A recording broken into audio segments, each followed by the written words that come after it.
This is Josh Wagner, and this vlog is called Still Wondering. Wondering is kind of a pun, wandering around, Wander, and then wondering, like being curious. And right now, this vlog, as I'm recording it, is a way of me coping with the loss of my wife, Jennifer. Jennifer died a little less than 3 months ago from a rare sinonasal cancer. It started on the right side, right here, and she lost her right eye, and they had to remove part of her teeth and her jaw, and she went through hell with this cancer, and it's very rare. There's only been 200 or 300 cases ever actually recorded. So we ended up having to move to Texas for almost 2 years, last couple of years of our life together, and she went through all that surgery and then 30 rounds of radiation. And then it jumped over to the left side, right behind her left eye, her remaining eye. She almost went blind. She actually went blind a little bit during that time, and she got her vision back. And she just went through hell. And so part of what I'm doing here is just as a way of processing the grief.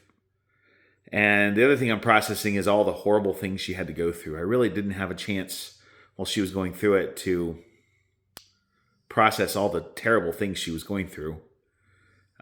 And they were terrible, as I just mentioned. But there are three things, and I'd like to talk about guilt today, as I feel an immense amount of guilt about things. And there are three big emotions that I keep coming back to in this grief. One is sadness, obviously. The next is gratitude. I'm so grateful that she was such a wonderful person.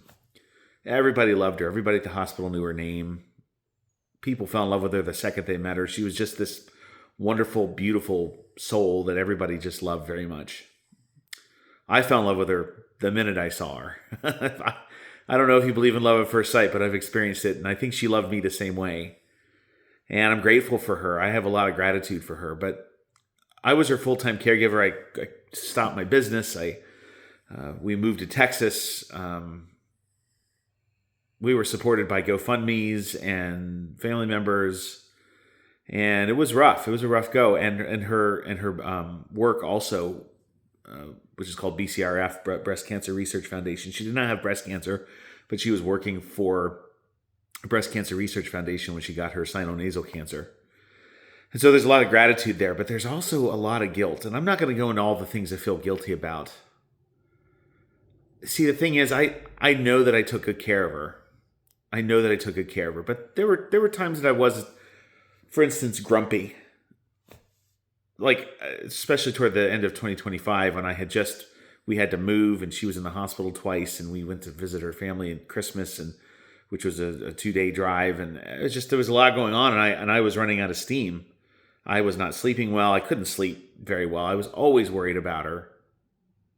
I would wake up in the morning at 7 a.m. to take care of the dogs, and we would go back to sleep. And then typically we would stay up till 2 in the morning because she was a night owl. And she slept till noon anyway because she felt so bad most of the time. So I feel guilty about that. There are a couple other things during the course of her illness and even before that I feel guilty about, places that I made mistakes regarding her. But most of the time, we had great days. The whole time I've known her, we had the best days of my life. And I think that I can confidently say that she had the best days of her life. Because I think, for the most part, I loved her the way that she deserved to be loved and wanted to be loved her whole life. And likewise, she loved me the way that I always wanted to be loved. And it was a fantastic relationship. We rarely fought. The times in which we did, we resolved it pretty quickly. She was a great communicator, but there were times I fell short.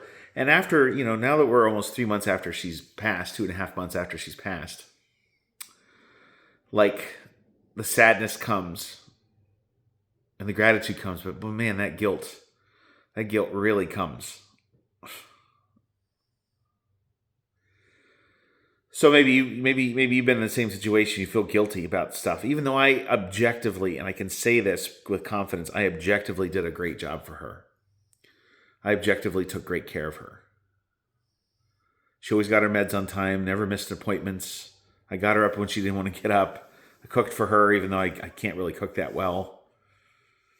I made sure she was emotionally supported. Like, I did a good job. I know that I did. But man, it's so funny that the 5 or 6 slip-ups in my whole time with her, right? Things that I said or did that I regret, like, they just keep coming back. And so I have this philosophy that I've sort of embraced during this time. And it's not a new philosophy. It's something I've developed maybe in the last few years, though. So it's relatively new, is embracing the situation that I'm in, whatever that situation might be. And so I embrace the sadness. When I feel sad, I sit with it. I embrace it. I feel it. When I'm grateful, I sit in it. I feel it. But the guilt, I have not been able to do that. And I haven't been thinking about it really. So, like, I have this concept of befriending the grief, sitting in the grief. And that's what I want. I need to do with the guilt. I realized it. I just went to visit her family in Nashville. She has a sister there and her family, and they just had a new baby, and her other brother came down with his wife and kid, and it was just a fantastic. Like, we all needed it because we're just so genuinely deeply sad that Jennifer passed away and the way that she did. And so as I'm driving back, I'm like thinking, like, God, I feel guilty all the time. I feel guilty so much about the few times. 99% of the time was awesome, and I was good. But the few times that I really screwed things up, where I was grumpy or I didn't make the right choices or something, boy, they just plague me so badly. And I have to apply the same metric. I have to apply the same philosophy to the guilt. I have to find a way to befriend the guilt. I have to do it, or else the guilt will consume and destroy me.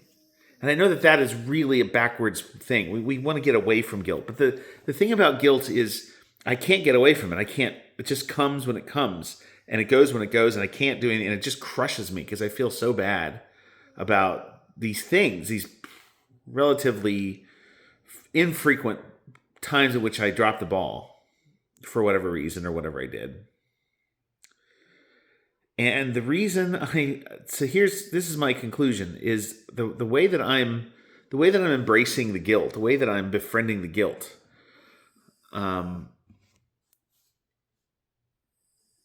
is to understand that the amount of guilt that I feel, I think what it reveals is how much I loved her. You know, when you get a new car or a new phone or something and you treat it so gently because you understand the value of it, I think it's, of course, her value is infinitely more worth than a car or a phone, but it's just an analogy. And you treat it so nicely because you understand the value. You just spent a bunch of money on it. And that's how I have to. And you feel bad when something happens, when you drop your phone for the first time, or you get a ding in the car. I bought a new car like 20 years ago and got a ding in it in the first week. Somebody hit it with their door, and I still have that. I still have the car, and I still have the ding in the door, and I remember it every time. It doesn't devalue the whole car, but like, I see it, and I have to remember that the reason I feel guilty is because I loved her so much. And despite the shortcomings that I had in our relationship, and she had them too, she had far fewer than I ever did, is a testament to how much I valued and loved her. So if I'm going to befriend the guilt, I have to ask myself, what is the guilt teaching me? What is it really revealing that's good? Like, when you have a friend, the friend only wants the best for you. And so let me just assume that the guilt that I'm feeling is actually a good thing. I know that's really backwards, but the guilt that I feel is really a good thing. Well, why is it a good thing? Well, it reveals how much I loved her, how much I valued her, how much the slightest ding in our relationship called my attention to it because she was so valuable to me, infinitely valuable. And I feel so bad about mishandling something and someone that was so valuable to me in any regard, whether it was a a big mistake or a small mistake. So as I say this, I feel a sense of relief right now. As I say this, I feel a sense of relief right now. And I thought about it last night. I was on the porch last night and just enjoying the weather. It's been nice weather here. And I was driving and I enjoyed my trip immensely.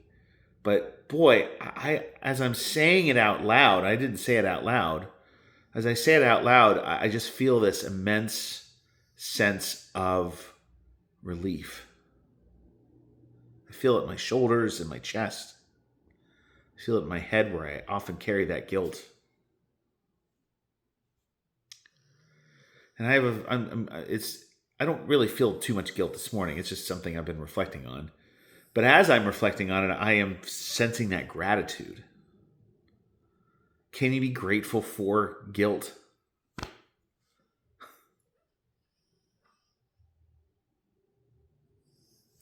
Keep wondering, my friends.